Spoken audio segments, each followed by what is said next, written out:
طرف جو ہے چائنا نے جب یہ کہہ دیا کہ یہ جو علاقے ہیں ہمارے ہیں، وہ بلا وجہ نہیں کہے انہوں نے کہ ہمیں وہ پرانے کشمیر کا جو نقشہ ہے، جو میں سمجھتا ہوں کہ ہری سنگھ کا کشمیر ہے اس سے پہلے، اس کے تحت یہ علاقہ ہی ہمارا ہے، لداخ بھی ہمارا ہے۔ تو جب انڈیا نے اس کے دو صوبے بنائے تھے مقبوضہ کشمیر کے، ایک کو تو بالکل ہی انہوں نے، آپ نے دیکھا کہ جو جموں تھا اس کا سٹیٹس اور کر دیا، تو لداخ کا اور کر دیا۔ اس کو پتا تھا نا کہ یہ ہمارا نہیں ہے۔ تو اب جب کیجولٹی بھی ہوئی ہیں اور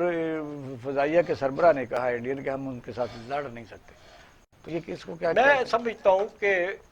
پاکستان میں انڈیا کے جو سلیپر سیلز ہیں وہ موجود ہیں۔ یہ جو بھی کل سندھ کے 2-3 شہروں میں جو حادثات ہوئے، اور اسی طرح کا میں آپ کو واقعہ ایک بتانا چاہوں گا اگر آپ سننا پسند کریں تو جب یہ وزیر داخلہ تھے چودھری نثار علی خان، تو اس وقت D G crisis management cell جو تھے وہ طارق لودھی ہوا کرتے تھے۔ انہوں نے ایک رپورٹ پیش کی اور اس میں ڈاکومنٹس بھی دیے، ایویڈنس بھی دیے، اور کہا کہ طالبان کے لوگ، القاعدہ کے لوگ، لشکر جنگوی کے لوگ جو ہیں وہ اسلام آباد میں ان کے ٹھکانے موجود ہیں، ان کی نشاندہی ہو سکتی ہے۔ اور یہ انہوں نے ایک رپورٹ پیش کی۔ عام طور پر بیوروکریٹ جو ہوتے ہیں وہ اس قسم کی رپورٹیں جو ہے وہ اوپن نہیں دیتے، وہ کوشش کرتے ہیں ان کو گلے سے اتارا جائے۔ لیکن چودھری نثار صاحب نے نہ صرف ان کی سرزنش کی بعد میں کہ تم نے یہ رپورٹ کیوں دی، بلکہ اس کے بعد پریس کانفرنس کر دی چودھری نثار نے، اور پریس کانفرنس میں کہا کہ اسلام آباد محفوظ ترین شہر ہے اور اس شہر میں کسی قسم کے کوئی سلیپرز سیلز موجود نہیں ہیں۔ اور ہوا کیا تھا جب چودھری نثار پریس کانفرنس کرتا ہے تو 2 دن بعد اسلام آباد کچہری میں 2 خودکش حملے ہوئے تھے اور 15 منٹ تک مسلسل انہوں نے فائرنگ کی تھی اور بے شمار وہاں پہ کیجولٹیز ہوئی تھی۔ جو نثار تو ظاہر وزیر داخلہ تھے، وہ ان کی عادت کا آپ کو شاید بنا پتا، میں تو ان کے ساتھ کام بھی کیا ہے، وہ سنتے کسی کی نہیں ہے، ان کو ایک انا لے بیٹھی ہے، مثلا وہ کہتے ہیں کہ شاید میں پورے دنیا میں تو کم از کم میں ایماندار بھی ہوں اور میرا مقابلہ کوئی نہیں۔ G11 اسلام آباد میں نے جتنے افغانستان کے برہان الدین ہے یا یہ سارے بڑے بڑے صدر باز بنے، میں نے ان کے گھر دیکھے، میرے ہمسائے رہے۔ افغانستان بہت زیادہ، یعنی ان کے جو لیڈران تھے اسلام آباد میں رہتے تھے، اور ان کے ساتھ ان کے ملازم، ان کے ساتھ ان کے یعنی وہ کہہ لیں کہ بھی ملازم جو ہوتے ہیں وہ بھی ان کے ساتھ کیسے ہوتے ہیں، یہ ہم نہیں کہتے کہ وہ کوئی ایسا کام کرتے تھے۔ اب آپ دیکھیں کہ کچھ لوگوں کو قانونی طریقے سے ریلیف دیا گیا ہے کسی کورٹ سے، تو وہ لوگ چھوٹ گئے، 300-400 آدمی، انہوں نے پاکستان آرمی کے کئی جوانوں کو شہید کیا، تو وہ ضمانت پر رہا ہو گئے پشاور سے۔ اب آج کی خبر ہے کہ وہاں مثلا کافی تیز ہو گیا کام، کہ جہاں ہمارے اس کیپٹن یا فوجی سپاہی ہوتے ہیں جو وہاں فینس لگ رہی ہے وزیرستان میں،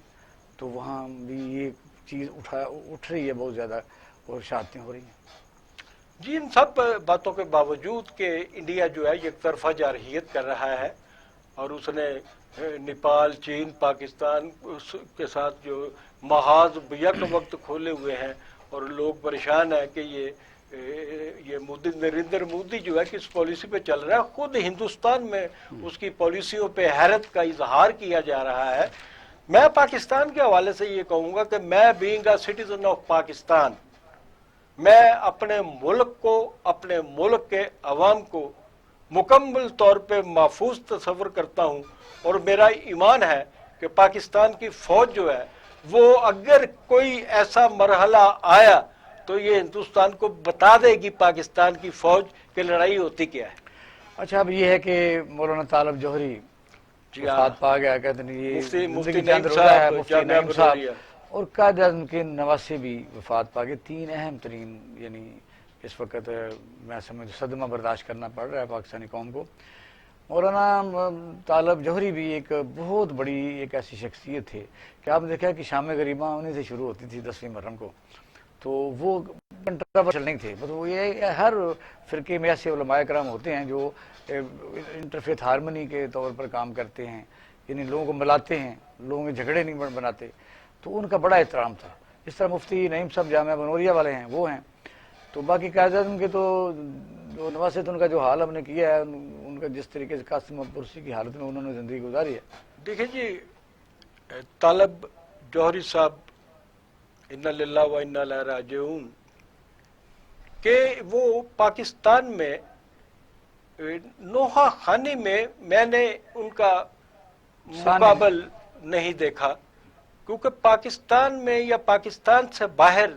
جہاں جہاں بھی یہ سنے جاتے تھے، دیکھے جاتے تھے، تو اس میں تفریق نہیں تھی کہ کس مذہب کے کس فرقے کے لوگ ان کو سنتے ہیں۔ یہ بلا امتیاز 100% لوگ، اور مکمل طور پر جو گھریلو خواتین ہیں وہ ان کو میں نے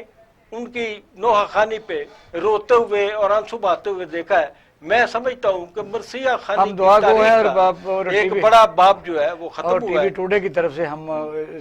جی بالکل بالکل، اور پیش کرتے ہیں، علامہ خراج عقیدت پیش مفتی کرتے ہیں۔ نعیم صاحب جو ہیں ان ہاں کو بھی جامعہ بنوریہ والے، ان کی خدمات جو ہیں وہ بھی ہاں ہمیشہ بالکل یاد صحیح رکھی بات ہے، جائیں اس گی۔ لیے ہم ادارہ جو ہے ان کے غم میں، ان ان کے کی لیے دعا ہے ہم کہ غم میں برابر کا شریک ہے۔